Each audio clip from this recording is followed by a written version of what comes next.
தமிழ்நாடும் எம்ஜிஆரோட சின்ன தொடர்பு கிடைச்சிராதான்னு ஏங்கிட்டு இருந்த அந்த வேளையில் எம்ஜிஆர் வீட்டு சம்பந்தத்தையே வேணாம்னு சொன்னா அந்த பெண்ணோட முடிவு பலருக்கு அதிர்ச்சியை தந்தது. அதுவும் எம்ஜிஆர் குடும்பம் வேண்டாம்னு அந்த பெண் சொன்னதற்கான காரணம் எம்ஜிஆரையே அப்செட் ஆக்கியது. உண்மையில் நடந்தது என்ன? யார் அந்த பெண்? தெரிஞ்சுக்க வீடியோவை முழுசா பாருங்க. சங்கரை விளக்கம் படத்தோட ஷூட்டிங் ஸ்பாட் அது. எம்ஜிஆர் மும்பரமா நடிக்க கிளம்பினார். அப்போ அந்த படத்தின் இயக்குனர் கே சங்கர் எம்ஜிஆரினுடைய இயக்குனர்களில் எம்ஜிஆருக்கு மிகவும் பிடித்தமானவர். கே சங்கர் பரபரப்பா இயங்கிட்டு இருந்தார். படத்தின் காட்சி சிறப்பாக வரணுங்கிறதுக்காக ஒவ்வொரு நொடியும் வேலை பார்த்துட்டு இருந்தார். மும்பரமாக வேலை பார்த்துட்டு இருந்த கே சங்கரிடம் ரொம்ப இயல்பா எம்ஜிஆர் கேட்டார், என்னுடைய அண்ணன் மகன் ராமமூர்த்திக்கு பெண் தேடுறோம், உங்களுடைய பெண்ணை தர முடியுமான்னு கேட்டார். இந்த கேள்வியில் ஒரு நிமிஷம் சங்கர் ஆடி போயிட்டார். என்ன எம்ஜிஆர் நம்ம வீட்டில் பெண் கேட்கிறார்? சங்கருக்கு நடுக்கமாயிருச்சு.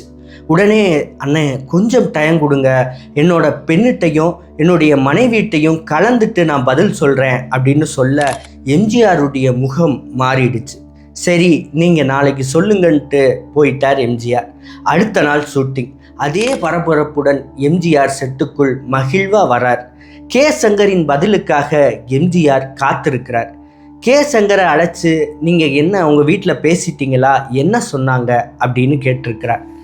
கே சங்கர் கொஞ்சம் இழுத்து, இல்லைனே என்னுடைய பெண் இன்ஜினியர் இல்லை டாக்டர் மாப்பிள்ளையத்தான் விரும்புகிறா, எனக்கும் அதுதான் சரின்னு படுது, சினிமா துறையில் இருக்கிறவங்க வேணாம்னு நினைக்கிறோம், சினிமா குடும்பம் சரியாக வராது அப்படின்னு கே சங்கர் சொல்ல எம்ஜிஆர் உச்சபட்ச கோபமாகிறார்.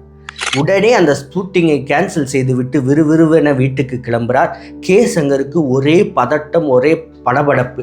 உடனே எம்ஜிஆருக்கு பின்னாடியே எம்ஜிஆரின் வீட்டிற்கு விரைகிறார். சுற்றி இருந்தவங்களுக்கு இவங்க ரெண்டு பேரும் என்ன பேசிக்கிட்டாங்க, உண்மையில் என்ன ஆச்சு அப்படின்னு எதுவும் புரியலை.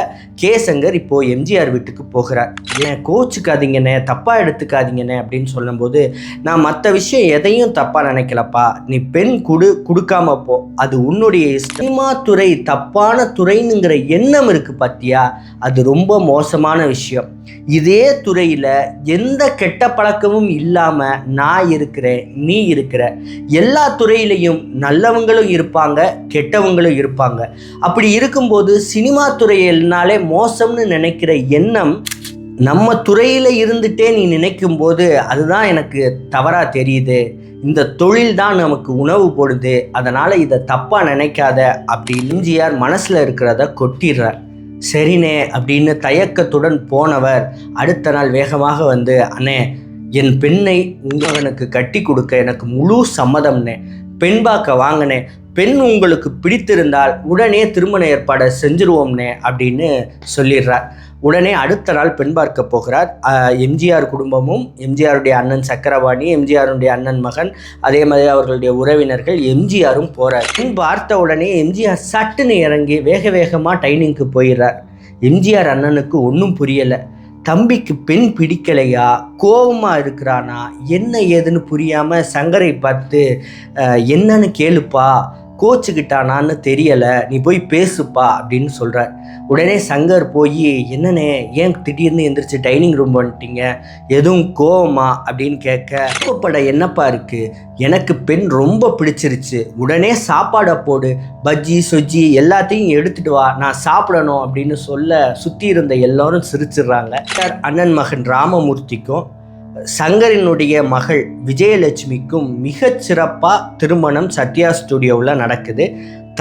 அண்ணாவே தலைமை தாங்கி அந்த திருமணத்தை மிக சிறப்பாக நடத்தி வைக்கிறார். வேண்டாம்னு சொன்ன சங்கரனுடைய பெண்ணையும் இயக்குனர் சங்கரையும் எம்ஜிஆர் அவருடைய ஆளுமையின் மூலமாக, அவருடைய சொல்லாற்றல் மூலமாக, அவர் தொழில் தவறான தொழில் இல்லை அப்படின்னுங்கிறத கிளாரிட்டியாக சொன்னதன் வழியாக அந்த திருமணத்தையே எம்ஜிஆர் நடத்தி வைத்தார்னா அது மிக இல்லை. என்னதான் இயக்குனர் கே சங்கரும் எம்ஜிஆரும் சம்மந்தியாகவே ஆயிட்டாலும் செட்டில் ஒரு நாளும் எம்ஜிஆரை சம்மந்தின்னு ஒருபோதும் அழைச்சதில்லை. வாத்தியாரும் தான் எல்லாரும் இருக்கும்போதும் அழைப்பார். அதே மாதிரி நெருங்கியவர்களிடம் பேசும்போது சின்னவர் அப்படின்னு தான் பேசுவார். பல்லாண்டு படத்தின் ஷூட்டிங்கின் மீது மலையின் மீது ஒரு காட்சி. மலையில் நின்றுட்டு கேமரா எல்லாத்தையும் ஃபிக்ஸ் செஞ்சுட்டு தன்னுடைய அசிஸ்டண்ட்டை மைக்கிட்ட என்னப்பா வாத்தியார் வந்துட்டாரான்னு கத்தியிருக்கார் சங்கர். பின்னாடியே நின்றுக்கிட்டு இருந்த எம்ஜிஆர் சங்கரின் முதுகில் ஓங்கி ஒரு குத்து விட்டு, ஓ உனக்கு நான் வாத்தியாரா அப்படின்னு சிரிச்சுட்டே கேட்டிருக்கார். மொத்த தமிழ்நாட்டுக்கும் நீங்கள் வாத்தியார், அப்போ எனக்கும் அதுதானன்னு சிரிச்சுட்டே பதில் சொல்லியிருக்கிறார் சங்கர். எம்ஜிஆர் ஆக்ஷன் காட்சிகளில் தூள் கிளப்புவார், அது எல்லாருக்கும் தெரிஞ்சது தான்.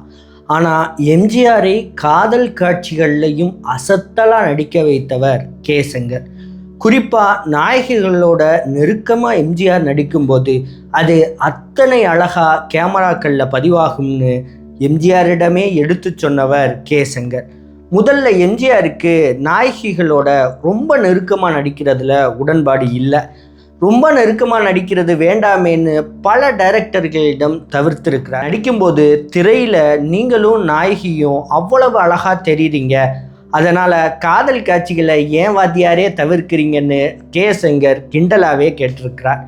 குறிப்பாக சொல்லணும்னா கலங்கரை விளக்கம் படத்தில் மகாபலிபுரத்தில் ஷூட்டிங் நடந்துச்சு. மகாபலிபுரம் லைட் ஹவுஸில் ரொம்ப அருமையாக அந்த காட்சியை எடுக்கணும்னு நினச்சார் கே. சங்கர். லைட் ஹவுஸ் படியில் சரோஜா தேவி இறங்கி வர அப்படியே எம்ஜிஆர் ஏறுவது மாதிரியான ஷாட். முதல்ல எம்ஜிஆர் அந்த படையை பார்த்துட்டு, எப்பா என்ன என்னால் கண்டிப்பாக நடிக்க முடியாது அப்படின்னு சொல்லிட்டாரு.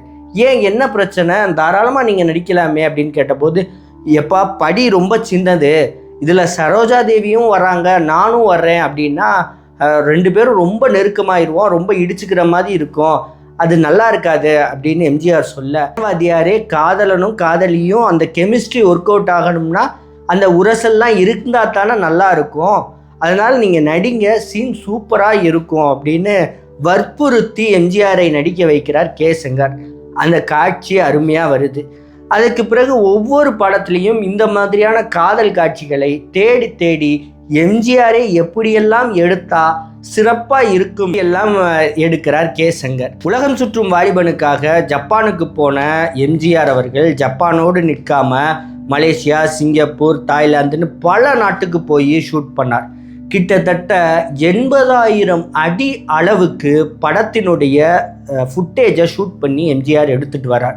இந்த 80,000 அடியை படமாக மாற்றுவது அப்படின்னா அது பெரிய விஷயம்.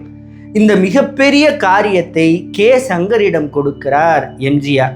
இதில் 80,000 அடி இருக்குது. ஆனால் படத்துக்கான ஃபுட்டேஜ் எவ்வளவு அப்படின்னா வெறும் 20,000 அடி தான். அதனால் 60,000 அடியை கழிச்சிருங்க, வெறும் எனக்கு 20,000 அடி இருந்தால் போதும் அப்படின்னு சொல்கிறார். சங்கருக்கு இது மிகப்பெரிய பணியாக இருக்குது. ஏன்னா 80,000 அடியை 20,000 அடியாக சுருக்கிறதுங்கிறது அத்தனை பெரிய காரியம். பல காட்சிகளை வெட்டி தூக்கிட்டு 20,000 அடிகளை எம்ஜிஆர்கிட்ட கொடுக்குறார். எம்ஜிஆரும் போட்டு பார்க்கிறார், மிகச்சிறப்பாக வந்திருக்கு. அப்போது எம்ஜிஆரிடம் கே. சங்கர் சொல்கிறார், மீதி இருக்கிற இந்த 60,000 அடிகள் சாதாரண விஷயம் இல்லை, இதுவரையும் தமிழ் சினிமா கண்டிராத பல வெளிநாட்டு விஷயங்கள் அந்த 60,000 அடிக்குள்ளே இருக்குது, அதனால் தயவு செஞ்சு இதையும் எப்படியாவது பயன்படுத்த பாருங்க அப்படின்னு எம்ஜிஆர்கிட்ட சொல்ல எம்ஜிஆர் பதில் சொல்கிறார், கிழக்கு ஆப்பிரிக்காவில் ராஜு, இந்த படத்தில் இந்த ஃபுட்டேஜ் எல்லாத்தையும் பயன்படுத்திக்கலாம். உலகம் சுற்றும் வாலிபனுடைய எண்டு கார்டிலேயே எங்களுடைய அடுத்த படம் கிழக்கு ஆப்பிரிக்காவில் ராஜு அப்படின்னு டைட்டில் கார்டு போட போகிறேன் அப்படின்னு எம்ஜிஆர் சொல்ல அவருக்கு ரொம்ப சந்தோஷம். ஏன்னா இவ்வளவு ஃபுட்டேஜ் வேஸ்ட் ஆகிடக்கூடாதுன்னு நினைக்கிறார். ஆனால் என்ன ஆச்சு அப்படின்னா எம்ஜிஆரால் அந்த படத்தை தன்னுடைய அரசியல் காரணத்துக்காக எடுக்க முடியல. அவர் அரசியலில் ரொம்ப பிஸி ஆகிட்டார், அடுத்து சிஎம்மாகவே ஆகிட்டார். அந்த 60,000 அடியும் தமிழகம் பார்க்காமல் அப்படியே வீணாகிருச்சு அப்படின்னுங்கிறது தான் கசக்கிற உண்மை.